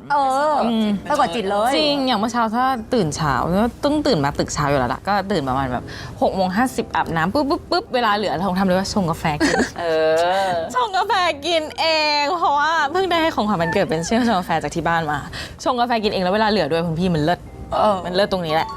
ทุก เหมื ที อนเรา คือ ได้ ตื่น appreciate อะไรเล็กๆน้อยๆ จริง ก็ฟินแล้ว จริงคิดง่ายๆเลยแบบบางทีแบบเมื่อก่อนกินคลีนจะรู้สึกว่าเฮ้ยอาหารคลีนไม่อร่อยมันจืดมันนู่นนี่หมีอะได้สิ่งหนึ่งคือเฮ้ยผลไม้มันคืออะไรสมมติถ้ามันคือสับปะรดทำไมสับปะรดมันหวานจากธรรมชาติได้วะ Amazing กับมันซี่รออะไรคุณพี่ คือมองทุกอย่างเป็นแง่บวกไปหมด ใช่ก็เลยแบบเอ้ากว่าจะเกิดมาเป็นสับปะรดอะแล้วทำไมมันหวานด้วยตัวมันเองอะเอ้ยเก่งอะเว้ยเก่งแล้วสับปะรดเก่งฉันก็เก่งที่คิดแบบนั้นได้ ปลาร้าทำไมมันหอมอย่างนี้วะปลาร้าชอบกินหวาน พูดแล้วหิว แล้วนี่เป็นคนกินง่ายกันมากนะคุณพี่ดูเหมือนจะแบบกินอะไรนี่หนูมีแค่ไก่ทอดหนูอยู่ได้ละ เหมือนกัน KFC แค่ ข้าวเปล่าไข่ต้มใดๆแค่นี้อยู่ได้เลย มาค่ะอย่างที่ 3 ดีกว่า สิ่งที่จำเป็นนะคุณพี่ ฉันก็จะเอาอันนี้มาแต่ว่าฉันเขิน ไม่เป็นไรไม่ต้องเขิน คุณพี่เอางี้นะ ของซ่าแฮร์พีทค่ะ รถมาละพกมา อัน จริ นี้ ง จำเป็นจริงๆนะซ่าพูดเลยบางวันเราอยากผมสั้น บางวันเราอยากผมยาว หนูพกแม้ในวันที่หนูไม่รู้ว่าวันนี้หนูจะทำผมทรงอะไร หนูพกทุกวันนี้พาทำผมสั้นใช่ไหมคะไม่ต้องติดเก็บได้ แต่จำเป็นอยู่ต้องพกในกระเป๋า ใช่แล้วเมื่อก่อนมีคนเอาเขาเข้าวงการแฮปปี้ ใช่ มีตื่นมาตั้งแต่เด็กเพราะถ่ายงานแล้วมีเป็นคนผมน้อย ไม่ได้ค่ะคือไม่ได้ฟูฟ้องอย่างเงี้ย ไม่ได้เขาเรียกว่าอะไรไม่ได้หนา ไม่ได้ วหัวขนาดนั้น ใช่ แต่คือเวลาความสวยงามของผู้หญิงมันคือผม แล้วก็เลยมาก่อนบอกว่าสัญญาแบบมีติดทำไมนะ ติดทำไมโอ้ยเจ็บหัว หลังๆอุ้ยเยอะกว่านี้อีก ใช่ ฉ่ ใช่แล้วคือเล่าให้แฟนคลับฟังได้เลยนะเพราะว่าของขวัญวันเกิดที่แฟนคลับอยากรู้ว่าลูกหมีซื้ออะไรให้ซาร่าปีแรกที่ซาร่าทำงานกับลูกหมีซื้อแฮร์พีทให้ซาร่าทุกวันนี้ยังใช้อยู่เลยแฮร์พีทผมยาวชอบ แล้วหนูคิดมาตลอดว่าแฮร์พีทหาเงินให้หนูได้เมื่อก่อนสำหรับหนูอะช่อแรกหนูซื้อมาประมาณ7-8 พันซึ่งเยอะมากสำหรับเด็ก แล้วมัน เด็ แพ ก ง แบบ มาก 21นิดๆอะไรเงี้ยแต่มันเป็นผมจริงแล้วรู้สึกว่าอุ้ยทำไมแพงจังแต่ช่างหน้าคนหนึ่งที่เขาแบบรักหนูมากเขาบอกซื้อไว้ติดตัวพี่รับรองว่ามันจะหาเงินให้หนูได้อีก จริง ก็นั้นแหละซื้อ แล้วก็จริงหาเงินให้ได้จริงก็เลยเอาไปให้ซอนต่อเพราะว่า ใช่ มันจะได้เป็นอีกลุคนึงเล ใช่ ย แล้ววันนั้นวันเกิดซาร่าหมีก็บอกว่าเนี่ยให้สิ่งนี้พาเราไปหาเงินนะเธอ แต่ว่ามันไม่ใช่ว่าเราหลอกลวงนะคะ ทุกคน มันเพิ่มความสวยเฉยๆคือซาร่ากับลูกหมีเป็นคนมีผมที่สวยอยู่แล้ว แต่ว่าเราแค่อยากจะผมแบบเวลาเรารวบ เปลี่ยน ปุ๊บ ทรงอะ ใช่พอเรารวบปุ๊บอะมันไม่หนาแน่นมากพอที่จะแบบบางทีเรารวบเก็บทำเป็นทรงอะไรเงี้ยเราอยากให้มันสลวยออกมาจริงๆคือเราก็แซมเข้าไปแต่นิดๆหน่อยๆค่ะนิดๆหน่อยๆหนูไม่ได้หลอกลวงนะคุณพี่แต่แค่อ่ะ คือถ้าไม่พูดคำว่านี้นิดหน่อยมันจะดูน้อย ใช่บ้างไม่ใช่บ้างเพราะแค่รู้สึกว่าผู้หญิงเราก็อยากสวยเป็นธรรมดา ใช่ ใช่ ค่ะ แต่จริงๆผมแค่นี้เราก็ธรรมชาติสวยอยู่แล้วได้ แต่ถ้าวันไหนที่อยากจะสวยเป็นพิเศษอ่ะเราก็ติดเข้าไปบ้าง2-3 ช่อ3 ช่อใช่ค่ะ ช่อละ3 เมตร โอ้ยตาย หนัก ตาย 3 โล ซึ่งมันก็พาไปหาเงินจริงๆ จริงมันพลาดคือของลูกหมีทุกที่ยังใช้อยู่เลยค่ะ แต่ว่าแซมกับช่อเล็กๆไปอะไรเงี้ยเพื่อให้แบบมันพาเราไปหาเงินจริงๆนะคิดว่าการที่มีผมมากขึ้นในแต่ละลุคหรือเปลี่ยนลุคบ่อยๆมันช่วยบูสต์ความมั่นใจเรามากขึ้นยังไงบ้าง มั่นใจ ช่วยมาก ช่วย มากมากนะคะ เพราะว่าหมีเป็นคนที่บางทีผมตรงแล้วบางทีความหนามันยังต้องการอีกมีรู้สึกว่าคือทุกครั้งไม่ว่าจะอะไรก็แล้วแต่งหน้าแนวไหนแล้วแต่ถ้ามีผมรู้สึกว่าเฮ้ยสวย ใช่ค่ะ เฮ้ยนี่สวยว่ะอะไร ใช่ เงี้ วั ย นนี้สวย แต่ไม่ใช่ว่าหลอกลวงนะ เอาอีกแล้ว คือลูกค้าแชมพูก็จะเข้าใจผิดใช่ค่ะ แต่เรามีความเด้งของผมอยู่แล้ว ใช่แต่เราแค่อยากให้มันแบบยาวขึ้น ใช่ เพราะบางทีผมเราสั้นบางช่วงมันก็ผมหนูเสียก็ตัดบ้างอะไรบ้างให้มันยาวเท่าแบบผมที่เราอยากจะยาว อันนี้เป็นความชอบแล้ว ใช่ กัน ความส่วนตัว ใช่ ใคร ใช่ ติด ชอบส่วน ติด ตัว ใครชอบผมยาวติดใครชอบผมหนาติดใครไม่ชอบถอดออกจบ ใช่ค่ะ จบเท่านั้น ใช่ ของลูกหมีล่ะ ก็เนี่ย power bank หมีรู้สึกว่า power bank มันเป็นอะไรที่มันไม่ได้แค่หมีคนเดียวบางทีหมีเอามานะคะ100 เต็มยังไม่ได้ใช้เลยค่ะเพื่อคนแถวของทุก ใช่อย่างวันนี้ซาร่าจะต้องยืมแล้วล่ะเพราะว่าลืมชาร์จมา เพราะว่าหมีชอบเวลาแบบเฮ้ยมี power bank ปะแล้วของเรามัน100 เต็มใช่ หมีชอบแบบ มันภูมิใจ มันภูมิใจ แล้วบางทีรู้สึกว่าสิ่งที่บางทีทำงานขายไม่ได้คือโทรศัพท์ถ้าโทรศัพท์แบตหมดคือจบเลยนะ ใช่ คือบางทีแบบบทอะไรก็อยู่ในนั้น ใช่ อย่างเงี้ย power bank สำคัญที่สุดเราจากโทรศัพท์เลยค่ะ เพราะว่ามันเหมือนทุกอย่างก็อยู่ในโทรศัพท์เราอะไรอย่างเงี้ย ใช่ค่ะ แล้วบางทีแบบหนูเคยไม่มีหนูเคยไปทำงานต่างประเทศใช่ indoor 2-3 วันใช่ประเทศเพื่อนบ้านนี่แหละหนูไม่เอาที่ชาร์จแบตไปหนูเอา power bank ประมาณไซส์เนี่ยไปแล้วมันชาร์จได้ประมาณ5 รอบแล้วก็คือเป็น introvert ไม่คุยกับใครถึงเวลาตื่นเช้ามาทำงานปุ๊บไม่ได้โทรศัพท์กลับบ้านกลับโรงแรม3 วันมีอยู่ได้โดยที่มี power bank 1 อันมีเลยบอกว่าสิ่งนี้ที่มีจะขาดไม่ได้เลยคือ power power bank bank ติดโทรศัพท์ไปดิ เพราะว่ามันไม่มีตังค์ไงพี่ เดี๋ยวนี้เขาใช้เป็นแบบ พี่รู้ไหม เงิน ว่าหนูไม่มีเงินสดสักบาทเวลาหนูไปต่างประเทศหนูทำไงรู้ปะทำไงดีบัตรเครดิตตอนนั้นก็ไม่มีหนูเอาเดบิตหนูเติมเข้าแก๊ปเพื่อจะสั่งข้าวมากินไก่พิลิชิคเก้นหนูจำได้เลยคือแบบ พี่ลีชิคเก้น แล้วเงินในบัญชีมี500เอาตังค์ไปเสียอะไรค่ากินสิวะแล้วโชคดีที่ประเทศเพื่อนบ้านเขามีแอปพลิเคชันสีเขียวที่วิ่งได้ส่งอาหารหนูก็เลยแบบเติมเงินเข้าไปในนั้น เพื่อที่หักเงินเลยเพราะเราไม่สามารถแปลงค่าเงินได้แล้ว ก็เลยรอดตายแล้วมีอะไรกินแล้วก็เลยเอา power bank คือต้นต่อที่ทำให้รอด จริง เพราะถ้าแบตหมดไม่มีนะคะ ไม่มีตังค์ โทรศัพท์ด้วยเนาะมันแหละ ใช่ โทรศัพท์ ต้อง โทรศัพท์ ติดต่อสื่อสารมีโมเมนต์ไหนที่รู้สึกว่าแบบจะขาดใจแล้วอะถ้าไม่มี power bank อะไรเงี้ย ต่างประเทศไหม ใช่ตัวต่างประเทศ มันกลัว คือถ้าเป็นคนขี้ลืมสายชาร์จสมมติถ้าลืมสายชาร์จแต่อย่างน้อยมี power bank ก็คือรอด แต่ถ้าลืมสายชาร์จแล้วลืม power bank อีกอะ ตาย ลูกลี้ลูกลน เนี่ยเดี๋ยวนี้มันยังชึบปุ๊บใช่ ต่อได้ใช่ปะใช่ถ้าลืม power bank ถ้าลืมใส่ชาร์จยังต่อได้ แต่อันนี้ถ้าลืมเลยคือตายเลยแล้วคือเวลาเราไปอยู่ต่างประเทศมีรู้สึกว่ามันแปลกถิ่น มันอย่างน้อยโทรศัพท์มีไว้คอนแทคใครสักคนอุ่นใจกว่าอะไรอย่างเงี้ยค่ะ พอเข้ามาทำงานในวงการอย่างเงี้ยมีความรู้สึกแบบเหงาขึ้นไหม แปลกนะ เหงามี มีความรู้สึกเหงาตอนที่เจอคนเยอะๆงงมากเลยมีครั้งนึงแรกๆเลยทำงานตอนซีรีส์เรื่องแรกมีจำได้มีจบมันน่าจะเป็นงานใหญ่สัก EP นึงมีเจอคนเยอะมากตอนไฟนอลแล้วแบบทำเบเนฟิตเยอะมาก แต่พอมีกลับบ้าน ใช่ไหม มีเหงาเว้ยทั้งที่จริงๆในโซเชียลมีคนรอเราอยู่เยอะเลยแต่มีแปลกมากเลยตอนนั้นเรายังไม่เคยเจอกับสภาวะแวดล้อมแบบนั้นเนาะไม่รู้ว่าคืออะไร แต่รู้แค่ว่าตื่นเช้ามาเหงามากเลย แต่ก็ยังไม่อยากคุยกับใครนะแต่แค่รู้สึกว่าอันนี้มันคือภาวะอะไรวะไม่เข้าใจอะไรเงี้ยก็เลยแบบมารู้ตอนหลังว่ามันเป็นแบบบางทีเราเจอคนเยอะมากๆเมื่อวานเพิ่งมีคนปรบมือเฮดีใจกับเราเป็นพันคน แต่วันนี้ตื่นเช้ามาคืออยู่คนเดียว อยู่คนเดียว เฮ้ยแบบจะร้องไห้เลยตอนนั้นอะ หมายถึงว่าเหมือน จริง มันปรับอารมณ์ไม่ทันอย่างเงี้ย ใช่ ไหม ค่ะ มันไม่เคยเป็นศิลปินไม่เคยเป็นนักแสดงไม่เคยถูกหลักเยอะขนาดนี้ จนวันที่อยู่เงียบแล้วทุกอย่างมันแบบ มันแบบเหมือนบิงไปเลยอ่ะ ซึ่งสัญญาก็รู้สึกแบบนั้นหรอ เหงาใช่หนูเป็นคนขี้เหงาอยู่ด้วยทุนเดิมอยู่แล้วอะพี่แต่ชอบอยู่กับคนเยอะๆอยู่แล้วแล้วเวลาอยู่กับคนเยอะอะถ้ากับหมีจะ alert มากเพราะอยู่คนเดียวจะเป็นอย่างนี้เลย จริงชอบอยู่กับคนเยอะแล้วรู้สึกว่าการไปเจอแฟนคลับอะคือการเติมพลังให้เราละกันอะไรอย่างเงี้ยค่ะใช่แฮปปี้แต่ขี้เหงาด้วยอยู่แล้วเนี่ยชอบคุยอย่างน้อยคือมันต้องมีคนให้เราอยู่ตรงเนี้ยด้วยอะ ซึ่งปกติสัญญาสนิทกับที่บ้านไหมคะ สนิทค่ะสนิทกับแม่กับน้าเนี่ยคุยเหมือนเพื่อนเลยใช่ค่ะฉันเธออะไรไป เลิศเห็นซอนย่าเคยให้สัมภาษณ์ว่าเหมือนคุณแม่ก็เป็นแซฟิก ใช่ ช่วยเล่าให้ฟังหน่อยว่าการโตมากับคุณแม่ที่เป็นแซฟิกดียังไงในมุมซอนย่า ทราบว่าแต่มันก็เหมือนครอบครัวปกติทั่วไปนะคะทราบก็รู้สึกว่าเขาก็คือครอบครัวที่เหมือนแบบพ่อแม่พอเขาทำหน้าที่โดยที่ไม่ได้ทำให้ทรารู้สึกขาดเลยทรารู้สึกว่าโตมาโดยที่เหมือนครอบครัวฉันไม่ได้ขาดใครไปเลยอะไรอย่างเงี้ยค่ะแม่คือแบบทำทุกอย่างให้ซาร่าแล้วก็นาที่เป็นแฟนแม่ก็คือเป็นคนเลี้ยงซาร่ามาเองบางทีที่แบบแม่ไม่ว่างใช่ค่ะใช่คือเหมือนเขาอยากมีลูกด้วยอยู่แล้วอะไรอย่างเงี้ยค่ะบอกว่าประจวบเหมาะคือแบบพอเลิกกับพ่อไปอะไรอย่างเงี้ยค่ะเขาก็กลับมาเจอกันอะไรอย่างเงี้ยค่ะก็เลยช่วยกันเลี้ยงใช่ค่ะ ซึ่งมันมีส่วนทำให้ซอนย่ามองเห็นถึงความหลากหลายตั้งแต่เด็กๆเลย ใช่แต่ถามว่าซาเข้าใจไหมจริงๆตอนเด็กอะซาก็ยังไม่ได้เข้าใจหนูชายหญิงยังไม่เข้าใจเลยตอนเด็กๆอะ จนแบบขึ้นมัธยมหรือว่าประถมจริงๆถึงเข้าใจจำได้ว่าประถมอะว่าเอ้ยคนนี้มีแฟนเป็นผู้ชายอ๋อคือผู้ชายกับผู้หญิงเขาชอบกันใช่ไหมแต่บ้านหนูโตมาด้วยตาหนูคือผู้ชายคนเดียวหนูก็เลยรู้สึกว่าอ๋อโอเคมันเหมือนกันหมดเลยคนนี้ก็ผู้หญิงก็รักกันก็ปกตินะผู้ชายกับผู้หญิงก็ปกตินะอะไรอย่างเงี้ยแต่เพิ่งเข้าใจว่าโอเคมันไม่ได้จำกัดเพศแต่มันก็ไม่ใช่ใครก็ได้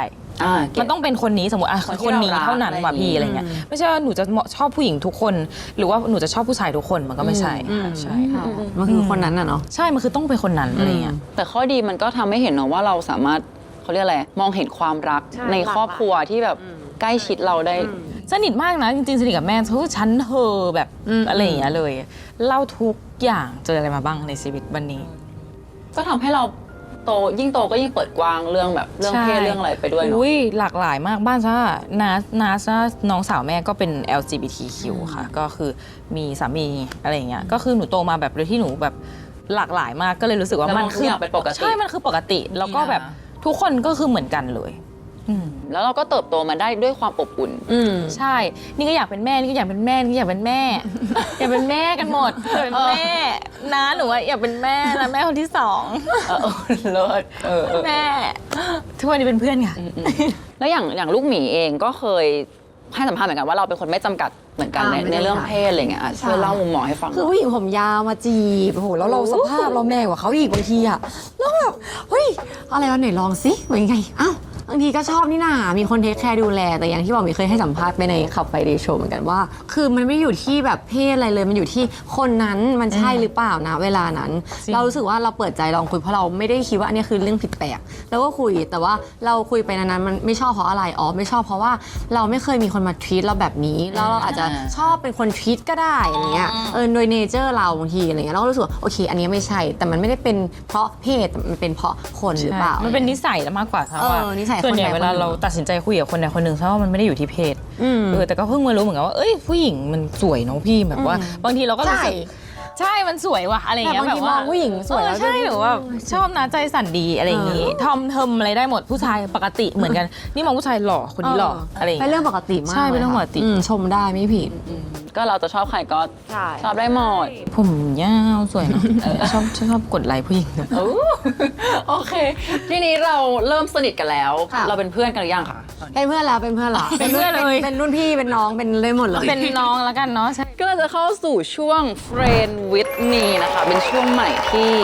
จะให้ลูกหมีสัญญาเนี่ยมาชวนเพื่อนคนนี้ทำอะไรสักอย่างทำอะไรก็ได้ ชวนคุยหรือชวนเล่นก็ได้ เต้นดีกว่า มาชวนเล่น ก็ไหนๆช่วงนี้นะคะลูกหมีสัญญาก็มีซีรีส์เรื่องที่ 3 อยู่พอดี คุณแฟนบ้านนอกโฮมทาวน์โรแมนส์นะคะแล้วก็มีเพลงประกอบซีรีส์ ใช่ ด้วย ค่ะ ก็เลยจะชวนพี่เขามาเต้นค่ะ ใช่ มาค่ะเต้นกัน อย่า OST แต่ว่าอาจจะไม่ถนัดเราเต้นแบบ ต้องเต้นแค่มือมา ใช่ มาสอนเลย ปากว่าแล้วก็เด้งตุดปากว่าใส่ตาวิงวิงแล้วก็เปลี่ยนข้างค่ะแล้วก็ ปิ๊ง สบ ปิ๊ง ตา ปิ๊ง ปิ๊งปิ๊งน่ารัก รัก จริงจริง จริง แล้วก็ อ่ะ เหมือนเดิมปากแจ๋วส่งเสียงงงงิงชมพูฟรุ้งฟริ้ง ตบ ฟุ้งฟริ้ง อ่ะ หน้าจุ๊บจริงจริง แค่นี้เลย แค่นี้เลยแล้วก็ บอกเลย ยาปีเลยค่ะ โอเค โอเค อ่ะแล้ว ใกล้ นะ แล้วค่ะ ให้ทิมโอ๊ยปากว่าใส่ตาวิงวิงจบตาปิงปิงกับน่ารักจริงจริงปากแจ๋วส่งเสียงงงงิงชมพูฟุ้งฟริ้งหน้าจุ๊บจริงจริงไม่ปีก็บอกว่ายาใส่เพลงด้วยค่ะ เลิศ จริงนี่ไม่ได้ยืมยามาแซว ซึ่งอันนี้มันเป็นปรบมือมันเป็นประเภทลูกทุ่งปะ เป็นแบบแนวแบบเขาเรียกว่าอะไรจะเรียก แซมหมอลำหมอแซมลูกทุ่งหมอหรือบอกไงดีอะ แซม มันเป็นแบบ เขาเรียกว่าอะไระ คือมันก็มีความยุคใหม่ หมอลำแต่ว่าเป็นแบบโอเค มีความลูกทุ่งสมัยใหม่แล้วกันค่ะ ใช่ ใช่เป็นสมัยที่แบบเรียเลนจ์แบบทำนองใหม่ให้มันดูแบบว่าเข้ากับยุคสมัยปัจจุบันมากขึ้นก็ไม่รู้เรียกแบบ ซึ่งเป็นคนชอบฟังหมอลำกันไหม ชอบแต่ว่าเราไม่เป็นนะ ลองไม่ แต่ เป็น คือชอบฟังอยู่แล้ว ชอบค่ะ เ ชอบฟัง ซึ่งอันนี้เป็นซิงเกิลแรกของเราไหมคะหรือว่า พวกหนูมีหลากหลาย เปิดบ้อมได้แล้วอะตอนนี้ โอเคเปิดบ้อมได้แล้ว ใช่เปิดบ้าง เป็นนักแสดงที่มีเพลงเยอะมาก เลิศฝากเพลงไว้ตรงนี้ อ่ะ ได้ค่ะ อย่านะคะ ใช่ค่ะ ค่ะ ก็คือเป็น พลงประกบ OST ซีรีส์ ใช่ค่ะ ฝากติดตามคุณแฟนบ้านนอกด้วยละกันนะคะค่ะ ตอนนี้น่าจะเข้าตอนที่ 5 หรือ 6 แล้วไม่แน่ใจ ตอ ค่ะ นที่ 6 เข้าตอนที่ 6 ใช่ ตอนที่ ใกล้ หก จบแล้วใกล้จบแล้วเอ้ยรักกันแล้วล่ะ อุ้ยฟีน อุ้ยดูไปเนี่ยฝากดู ดู ด้วยะคะ นี่ไงเฮียกล้าวกับสิ ฝากด้วยนะคะ ฝากดูด้วยนะคะคุณพี่สนุกแน่นอนหนูว่าเป็นซีรีส์เบาสมองที่เข้าถึงคนทุกเพศทุกวัยค่ะ ใช่ครับ โอเค อย่างสุดท้ายแล้วไฟมีมาที่มีร่วมกัน มีร่วมกันคือรูป หนูมีรูป จริงๆถ้ามีแต่กระเป๋าตังค์ใบนั้นมันเป็นกระเป๋าตังค์ใบเก่าใช่ หนูพกไว้ทุกที่ที่ไปเพราะหนูไม่ค่อยเปลี่ยน ลืมเปลี่ยนกระเป๋า แล้วเป็นคนพกลูกคู่ ใช่ กั ค่ะ นทั้ง ปกติ คู่ ซาก็จะพกกระเป๋าอย่างนี้ยแหละแต่ว่ามันเสียบอยู่ในกระเป๋าใบเดิมแล้วคราวนี้เราเปลี่ยนกระเป๋าเราเลยอยากพกแค่บัตรประชาชนเลยลืม นี่มันไม่ใช่รูปคู่มันเป็นรูปที่สัญญาสายให้หมี อ๋อ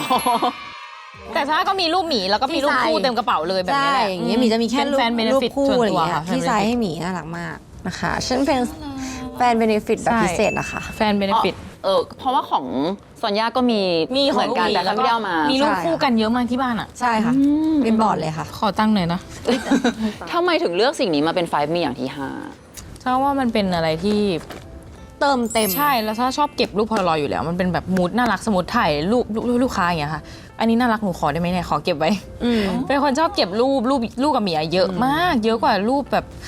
ถ่ายเล่นตัวเองอีกค่ะในบ้านแล้วก็รู้สึกว่าเวลาเรากลับมาดูเราก็จะนึกถึงโมเมนต์นั้นได้แบบ อืม ชัดขึ้นเพราะว่าตอนถ่ายรูปอะมันเป็นอะไรที่แบบ ไว เหมือน อะ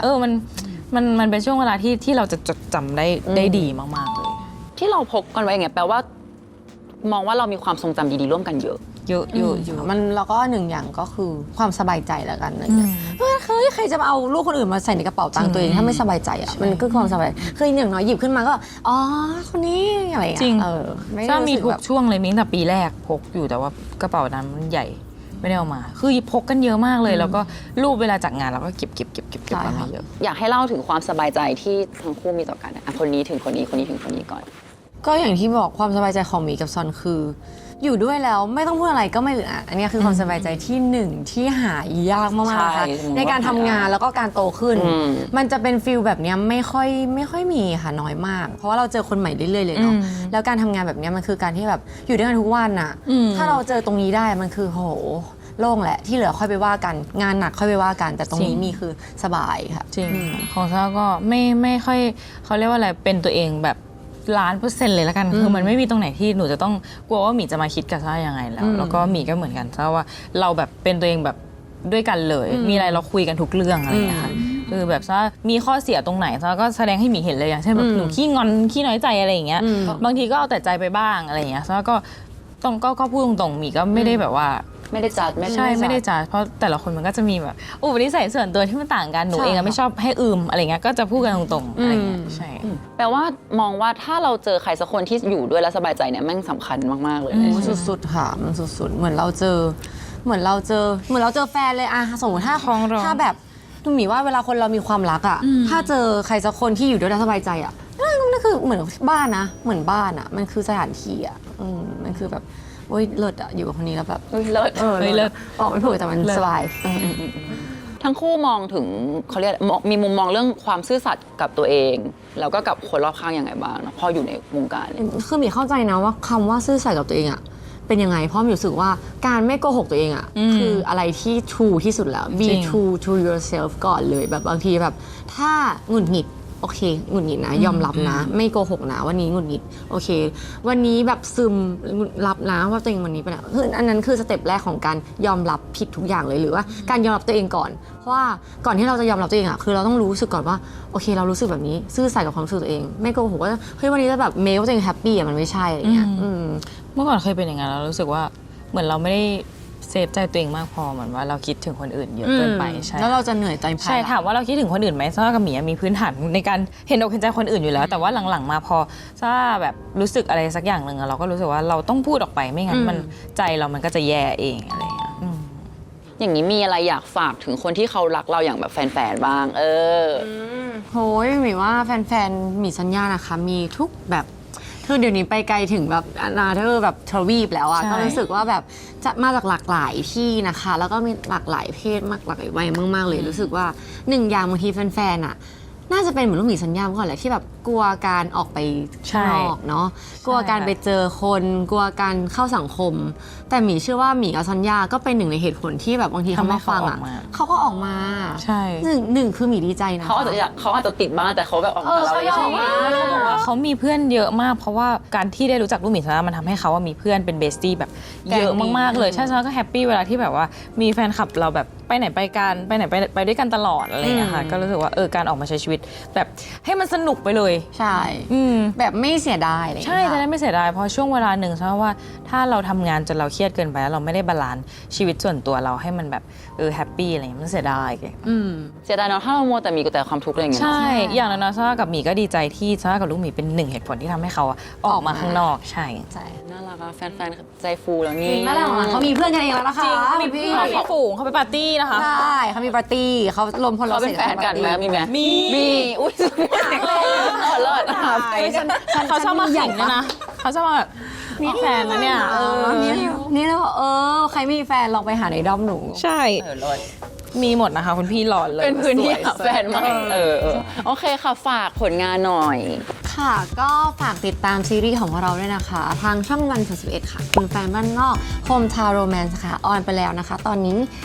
น่าจะประมาณ5 EP ค่ะเข้า EP ที่6แล้วค่ะใช่แล้วก็สามารถรับชมเวอร์ชันอันคัดนะคะได้ที่แอปพลิเคชันวันดีนะคะหลังจากซีรีส์จบเลยสดครบทุกตอนนะคะสำหรับใครที่อยู่ต่างประเทศหรือว่าอะไรอย่างนี้ก็สามารถรับชมผ่าน iQIYI ได้เลยนะคะยกเว้นประเทศไทยนะคะต่างประเทศ international fan ใช่ค่ะแล้วก็อีกหนึ่งอย่างนะคะเร็วๆนี้นะคะเราจะมีแฟนคอนครั้งแรกนะคะ LMSY Be My Romance Fan Con Presented by หมึกกรุ๊ปบอกลูกค้าหน่อยโอ้ยลูกค้าหนูชอบกินมากเลยหมึกกรุบใช่ค่ะภายในงานนะคะก็จะมีหมึกกรุบเต้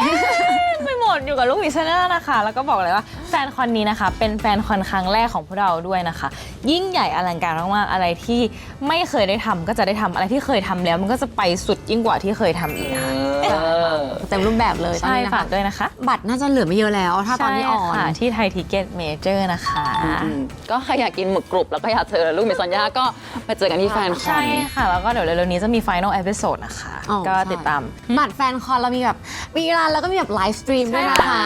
สามารถไม่สดไปเนาะใช่ค่ะอินเตอร์แฟนที่แบบหรือว่าคนไทยอยู่ต่างประเทศแล้วอยากดูลูกหมีสัญญาแบบสดๆไลฟ์สดเลยค่ะใช้ทิเก็ตเมเจอร์เหมือนกันค่ะใช่ค่ะแล้วก็อะไรอีกเยอะแยะมากมายมีอะไรอีกนะคะมีซีรีส์เรื่องแรกของพวกเรานะคะแล้วก็เรื่องที่2นะคะตอนนี้เข้าแอปพลิเคชัน Netflix